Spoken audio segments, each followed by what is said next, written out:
Hello বন্ধুরা, আজকে আমরা দেখব আয়রন ম্যান সিনেমার গল্প। এ হলো টনি স্টার্ক। ছোট থেকেই টেকনোলজিকে খুব ভালোবাসে। টনি 4 বছর বয়সে একটা সার্কিট, 6 বছর বয়সে একটা বাইকের ইঞ্জিন, 17 বছর বয়সে একটা স্মার্ট রোবট বানিয়েছিল। হঠাৎ একদিন তার বাবা কার অ্যাক্সিডেন্টে মারা যায়। টনির বাবা হাওয়ার্ড তার বন্ধু উবাডিয়ার সাথে একটা কোম্পানি চালু করেছিল। কোম্পানিটার নাম ছিল স্টার্ক ইন্ডাস্ট্রিজ। এই কোম্পানিতে হাতিয়ার বানানো হতো।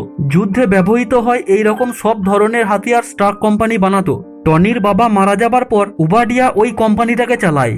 21 বছর বয়সে টনি কোম্পানির দায়িত্ব নিজের কাঁধে নেয়। সে হয় স্টার্ক ইন্ডাস্ট্রিজের মালিক। টনি নতুন নতুন মিসাইল বানায়। তার কোম্পানি দুনিয়ার নাম্বার 1 কোম্পানি হয়। তার নিজের ব্যবহারের জন্য নানান রকমের অ্যাডভান্স রোবট বানায়। টনির লাইফ ভালোভাবেই কাটছিল। এ হলো টনির personal assistant Pepper Potts. Tony কি খাবে, টনি কি পরবে, টনি কোথায় যাবে, কখন যাবে, এই সব কিছু দেখে পেপার। পেপার টনিকে বলে, আজকে তোমার আফগানিস্তান মিলিটারির সাথে মিটিং আছে, তোমার নতুন বানানো মিসাইলটা ওরা কিনতে চায়। টনি গিয়ে মিলিটারিদেরকে মিসাইলের স্যাম্পেল দেখায়। এই মিসাইলটি সবারই পছন্দ হয়। টনি যখন মিটিং শেষ করে আর্মিদের সাথে গাড়িতে আসছিল, তখন তাদের উপর হামলা হয়। জঙ্গিরা এক এক করে সমস্ত আর্মিদেরকে মেরে দেয়। তখন টনির সামনে একটা বোম এসে পড়ে। টনি দেখে এটা তো তারই কোম্পানির বানানো বোম, কিন্তু এই বোমটা জঙ্গিরা কিভাবে পেল?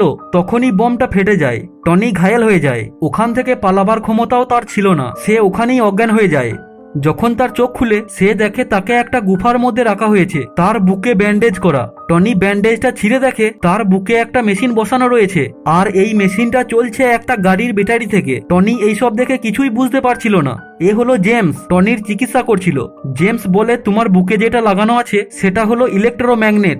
যখন বম ফেটেছিল তখন অনেক লোহার টুকরো তোমার বুকে ঢুকে গিয়েছিল। আমি কিছু টুকরোকে বের করেছি, কিন্তু হৃৎপিণ্ডের কাছে থাকা টুকরোগুলোকে বের করতে পারিনি। ওই লোহার টুকরোগুলো যাতে তোমার হৃৎপিণ্ডের মধ্যে যেতে না পারে, তার জন্য এই ইলেকট্রোম্যাগনেটটা তোমার বুকে লাগিয়েছি। এটা পাওয়ার নিচ্ছে একটা গাড়ির ব্যাটারি থেকে। এটার সাহায্যেই তুমি বেঁচে আছো। তখনই ওখানে জঙ্গিরা চলে আসে। জঙ্গিরা টনিকে বলে, তুমি যদি বেঁচে থাকতে চাও তাহলে আমাদেরকে একটা মিসাইল বানিয়ে দাও। টনি বলে, না, আমি তোমাদেরকে কোনো মিসাইল বানিয়ে দেব না। জঙ্গিরা টনির ওপর অত্যাচার করে।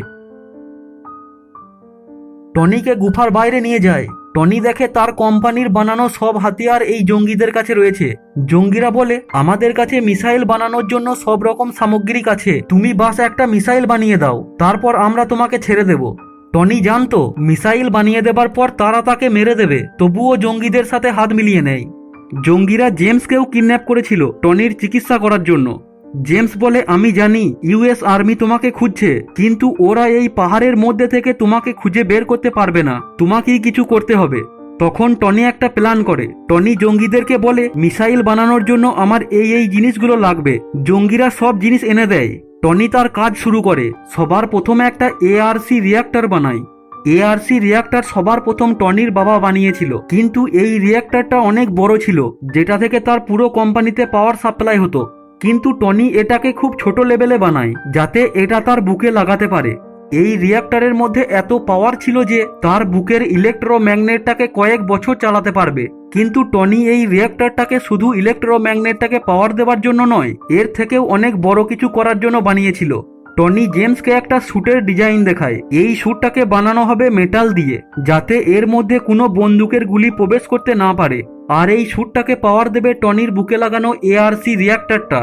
জেমস আর টনি দুজন মিলে স্যুটটা বানাতে লাগে। এইভাবেই কয়েক দিন পেরিয়ে যায়। একদিন জঙ্গিরা এসে বলে, এতদিন হয়ে গেল, মিসাইল কোথায়? তোমরা আমাদের সাথে কিছু চালাকি করছো। জেমস বলে, আমরা শুধু মিসাইল বানানোর কাজই করছি, আমাদের আরো কিছু টাইম লাগবে। জঙ্গিরা বলে, 24 ঘন্টার মধ্যে যদি মিসাইল বানাতে না পারো তাহলে আমরা তোমাদেরকে মেরে দেব। টনি সারা রাত জেগে স্যুটটা বানায়। জেমস টনিকে স্যুটটা পরিয়ে দেয়। এইদিকে জঙ্গিরা জানতে পেরে যায় এরা কিছু চাল চালছে, তাই টনি আর জেমসকে মারার জন্য আসে। এইদিকে টনির স্যুটে কম্পিউটার থেকে সিস্টেম আপলোড হচ্ছিল। তখন জেমস বলে, আমাদের হাতে টাইম নেই, আমি জঙ্গিদেরকে আটকানোর জন্য যাচ্ছি। এই বলে একটা বন্দুক নিয়ে জঙ্গিদের ওপর হামলা করে, কিন্তু জঙ্গিরা তাকে বন্দি বানিয়ে নেয়। এইদিকে টনির স্যুট রেডি হয়ে গেছে। টনি এসে এক এক করে জঙ্গিদেরকে মারতে থাকে। তখন দেখে জেমসকে তারা গুলি মেরে দিয়েছে। জেমস ওখানেই মারা যায়। টনি গুফার বাইরে আসে আর জঙ্গিদের ওপর হামলা করে, কিন্তু জঙ্গির সংখ্যা অনেক বেশি ছিল। ওখানে থাকা সমস্ত হাতিয়ারগুলোকে টনি নষ্ট করে দেয়। সেখান থেকে উড়ে চলে আসছিল, কিন্তু ওই স্যুটটার মধ্যে এত পাওয়ার নেই যে তাকে বেশিক্ষণ হাওয়ার মধ্যে রাখতে পারবে। টনি এসে পড়ে একটা মরুভূমির মধ্যে। তার হালাত খুব খারাপ হয়ে যায়। টনি কোনো রকম ভাবে তাকে ওই স্যুটটা থেকে বের করে। কয়েক ঘন্টা ধরে মরুভূমির বুকে হেঁটেই যাচ্ছিল। তখন সে ইউএস আর্মির দুটো হেলিকপ্টার দেখতে পায়। টনি তাদেরকে জোরে জোরে আওয়াজ দেয়। টনিকে ইউএস আর্মিরা দেখতে পায়। এই আর্মিতে টনির বন্ধু রোডিও ছিল। রোডি টনিকে এই এলাকায় অনেকদিন থেকেই খুঁজছিল। তাকে শহরে নিয়ে আসে। টনিকে জীবন্ত দেখে টনির অ্যাসিস্ট্যান্ট পেপার অনেক খুশি হয়। পেপার বলে, তোমাকে এখন হসপিটালে যাওয়া দরকার। টনি বলে, না, এখনই প্রেস কনফারেন্স ডাকো। টনি রিপোর্টারদের সামনে গিয়ে বলে, আজ থেকে আমার কোম্পানি কোনো হাতিয়ার বানাবে না। আমি হাতিয়ার বানাতাম যাতে আমার দেশের মানুষ সুরক্ষিত থাকে, কিন্তু আমার বানানো হাতিয়ারই আজ জঙ্গিদের হাতে। আমি এই দুনিয়াকে হাতিয়ার ছাড়াও আরো অনেক কিছু দিতে পারি। তাই আজ থেকে আমার কোম্পানিতে হাতিয়ার বানানোর বিভাগকে বন্ধ করছি। এটা শুনে সবাই অবাক হয়ে যায়। তখন ওবাডাই বলে, সবাই শান্ত হও, এইরকম কিচ্ছু হবে না। ওবাডাই এসে টনিকে বলে, এইসব কি আলতু ফালতু কথা বলছো? এই কোম্পানির মধ্যে আমারও অধিকার আছে। আমরা যদি হাতিয়ার না বানাবো তাহলে কি বাচ্চাদের জন্য খেলনা বানাবো? টনি বলে, আমরা এআরসি রিঅ্যাক্টরের ওপর আবার নতুন করে কাজ করব। ওবাডাই বলে, আমরা এটা করে কোনোদিনই সফল হতে পারবো না। তুমি কিছুদিন রেস্ট নাও, হাতিয়ার বিভাগটা আমি সামলে নেব। টনি তার বাড়িতে আসে, নতুন একটা এআরসি রিঅ্যাক্টর বানায়, যেটার মধ্যে আরো বেশি পাওয়ার আছে। পুরনো রিঅ্যাক্টরটা থেকে অনেক বেশি উন্নত। টনি পেপারকে বলে, আমার হাতটা এর মধ্যে যাচ্ছে না, এর মধ্যে একটা তার কেটে গেছে, তুমি এটাকে প্লিজ বের করে দেবে? পেপার ভয়ে ভয়ে টনির বুক থেকে ওই তারটা বের করে আর নতুন রিঅ্যাক্টরটা টনির বুকে লাগিয়ে দেয়। পেপার টনির খেয়াল রাখে, তাকে শাসনও করে। তাদের সম্পর্কটা ছিল বন্ধুত্বের থেকেও অনেক বেশি। টনি নতুন একটা স্যুট বানাতে আরম্ভ করে। টনি ঠিক করে এবার সে সাধারণ মানুষের জন্য কিছু করবে। এইদিকে জঙ্গিরা মরুভূমির মধ্যে পড়ে থাকা টনির পুরনো স্যুটটা পেয়ে যায়। টনি দিন রাত জেগে কাজ করতে আরম্ভ করে। অনেকবার ফেল হয়, কিন্তু সে জানতো সে পারবে একটা নতুন স্যুট বানাতে। আর টনি সফল হয়। সবার প্রথমে সে হাওয়াতে উড়তে শিখে। তারপর একদিন ওই নতুন স্যুটটা পরে বাইরে যায়। তার উড়তে এত ভালো লাগছিল যে ওপরের দিকে উঠতেই থাকে। অনেক ওপরে যাওয়ার পর তার স্যুটে বরফ জমে যায়। বরফ জমার কারণে পুরো সিস্টেম বন্ধ হয়ে যায়। টনি আকাশ থেকে খুব দ্রুত গতিতে নিচে আসছিল। মাটিতে পড়ার আগেই তার সিস্টেম পুনরায় চালু হয়ে যায়। টনি এসে পড়ে তার বাড়িতে, তারই গাড়ির ওপর। টনি তার স্যুটটাকে আরো আপগ্রেড করে যাতে বেশি উপরে গেলে বরফ না জমে, আর তৈরি করে একটা নতুন স্যুট। টনি টিভিতে নিউজ দেখে সেই জঙ্গিগুলোই সাধারণ মানুষদেরকে মারছে, প্রত্যেকটা গ্রামের ওপর কবজা করছে, আর তাদের সবার কাছে রয়েছে টনিরই বানানো হাতিয়ার। তাই টনি ঠিক করে সে নিজেই কিছু করবে। তার বানানো নতুন স্যুট পরে চলে যায় ওই জঙ্গিগুলোকে মারার জন্য। টনি গিয়ে এক এক করে জঙ্গিগুলোকে মেরে দেয়, জঙ্গিদের সমস্ত হাতিয়ার নষ্ট করে দেয়। টনি গ্রামবাসীদের চোখে হিরো হয়ে যায়। টনি যখন ফিরে আসছিল তখন ইউএস আর্মি তাকে জঙ্গি ভাবে আর তাকে মারার জন্য দুটো ফাইটার প্লেন পাঠায়। টনির ওপর হামলা করে। টনি তার বন্ধু রোডিকে ফোন করে, যে আর্মিতে ছিল। টনি বলে, তোমরা যার ওপর হামলা করছো সেটা আমি। কোনো রকম ভাবে টনি ওখান থেকে বেঁচে চলে আসে। টনি বাড়িতে এসে যখন স্যুটটা খুলছিল তখন পেপার তাকে দেখতে পায় আর বলে, তোমার স্যুটে এইগুলো কি গুলির দাগ? এইদিকে আমরা দেখি ওবাডাই জঙ্গিদের সাথে মিলে আছে। টনির বানানো সমস্ত হাতিয়ার জঙ্গিদেরকে সাপ্লাই করত, আর ওবাডাই টনিকে মারার চেষ্টা করেছিল যাতে সে একাই মালিক হয় টনির কোম্পানির। ওবাডাই গিয়ে দেখতে পায় টনির বানানো পুরনো স্যুটটা, আর তার মাথায় একটা ভয়ানক প্ল্যান আসে। ওবাডাই জঙ্গিদেরকে বলে, আমি বলেছিলাম টনিকে মেরে দেবার জন্য, ওকে তোমরা মারোনি কেন? এই বলে সমস্ত জঙ্গিদেরকে মেরে দেয়। এইদিকে টনি পেপারকে ডেকে পাঠায় আর বলে, আমি চাই তুমি অফিসের মেন কম্পিউটারটা হ্যাক করো আর সমস্ত ডাটা এই পেন ড্রাইভের মধ্যে ভরে নিয়ে এসো। পেপার গিয়ে কম্পিউটারে থাকা সমস্ত ডিটেলস পেন ড্রাইভে কপি করছিল। তখনই একটা ভিডিও দেখতে পায় আর বুঝতে পারে ওবাডাই টনিকে মারার চেষ্টা করেছিল। ঠিক তখনই ওবাডাই ওখানে চলে আসে, কিন্তু পেপার চালাকি করে সমস্ত ফাইল কপি করে নিয়ে চলে আসে। ওবাডাই কম্পিউটারটা দেখে বুঝতে পারে পেপার সবকিছু জেনে গেছে।